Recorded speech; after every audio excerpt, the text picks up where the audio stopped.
Dang, Caitlin, maybe you're training like somebody who's enhanced. The level of burnout that I felt was so extreme.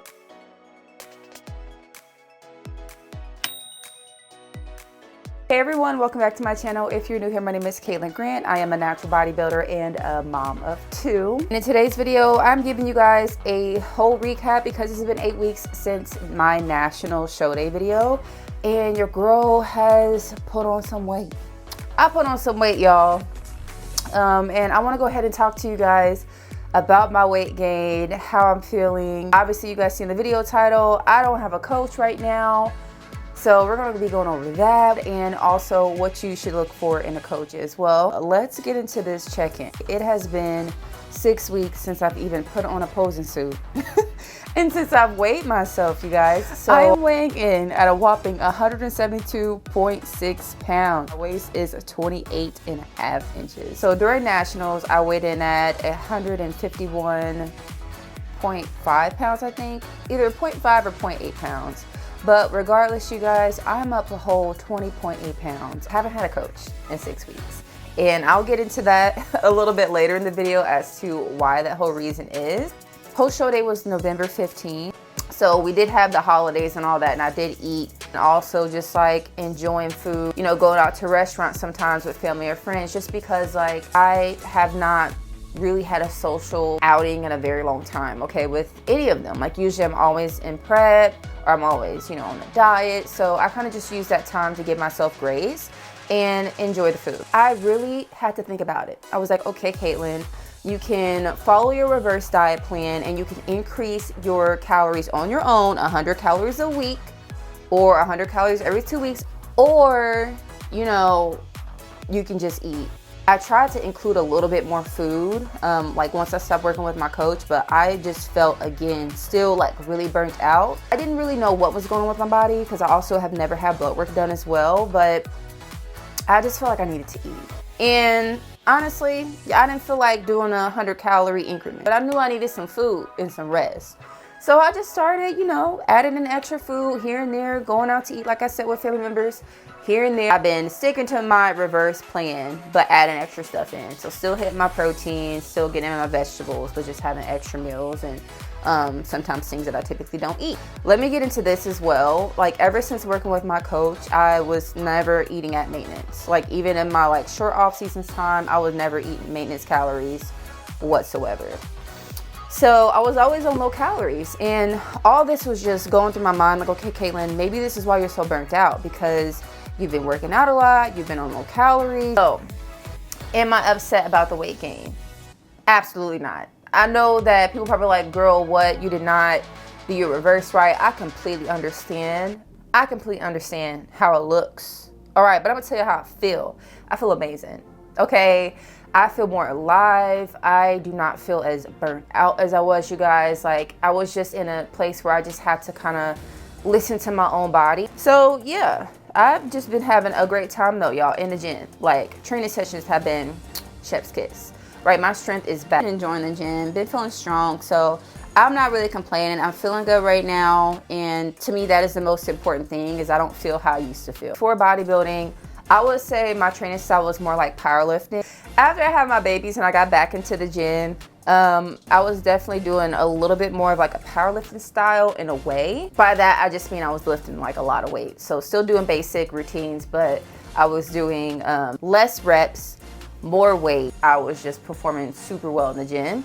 And so I've been starting to feel more like that me again. So it's been amazing. I know your reverse is very important. I'm not telling y'all to go crazy reverse. Like if you have a coach and you trust your coach, go ahead and listen to your coach's reverse. I literally kept my coach for 4 more weeks past my competition date. And so I've basically stopped following my reverse, let's see, Friday, November 6th. And from there on, I was just doing my own thing. So you guys, I wanna get into why I stopped working with my coach, who was the only coach that I worked with for about 2 years. Beginning of 2024, something told me in my spirit that basically it was gonna be time to stop working with my coach. And I don't know why, I don't know what it was.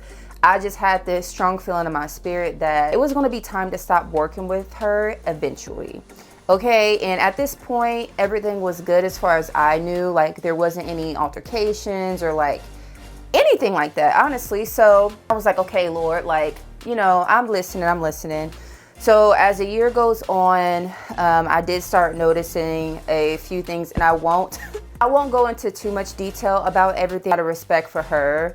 I don't want to say everything that went on, but I did start noticing, like, as far as timeliness in treatment, I was just not receiving the best treatment. Anyways, after my show, my coach did decrease my workout days, cut them down and give me like 3 rest days. And y'all, even after having the 3 rest days, like, I did not feel recovered. I felt like I was dragging myself everywhere. But like, as time went on, y'all, like, the 3 rest days wasn't even enough for me. It was not enough.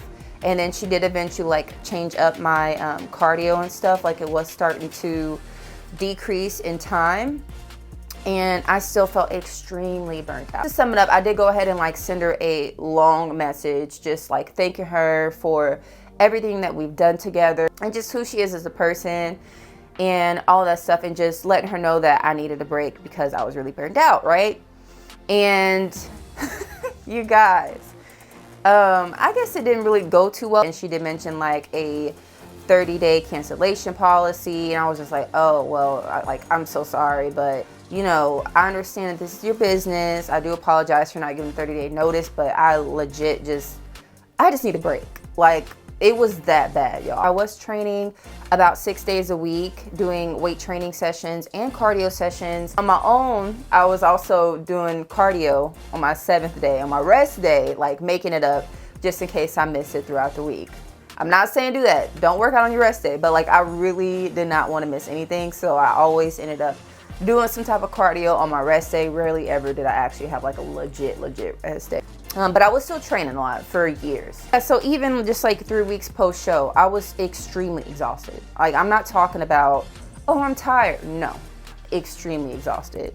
So that's why I made the decision to tell her, hey, like, I am not going to be paying for next month because I need a break. You know, it didn't even cross my mind to really stop working with her. Like, I was going to continue working with her until like I knew that it was time not to work with her. But that's how it ended, y'all. And that's why I haven't had a coach for 6 weeks. I have been actually talking to another coach, and I do plan to start working with this coach in a few months, or maybe even next month. We'll see, because I'm starting to feel like way better again physically now. I can handle some more intensity in my life right now, like now that I'm in a better place. Coach who I was talking to was mentioning to me that I was possibly just overtrained and training like a athlete who's on steroids. And as you guys know, I'm a natural athlete, and I didn't think about that. I was like, oh, maybe that's why I was so burnt out, because I was overtrained. So I want to get into some tips about what you should look for in a coach. You want to look for a coach that has experience. You want to have a coach with a proven track record when it comes to their athletes, as far as them and their placings and just their progress.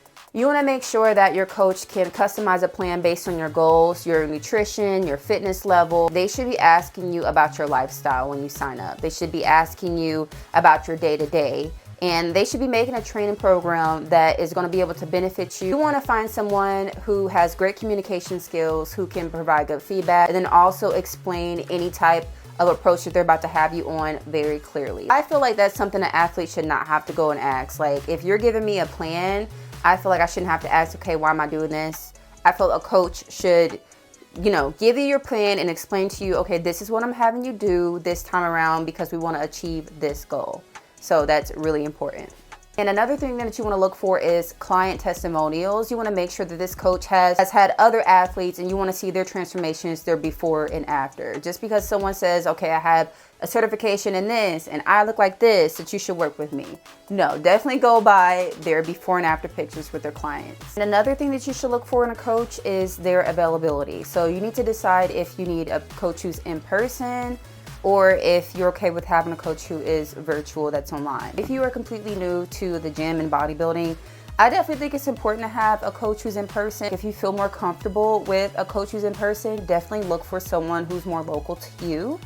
And then also ask them about their responsiveness. So how many times a week are you able to ask them questions, and how soon do they get back to you with those answers as well? And another major thing that you should look for is having a coach who offers a supportive environment. This is especially going to be beneficial for people who don't really have a support system.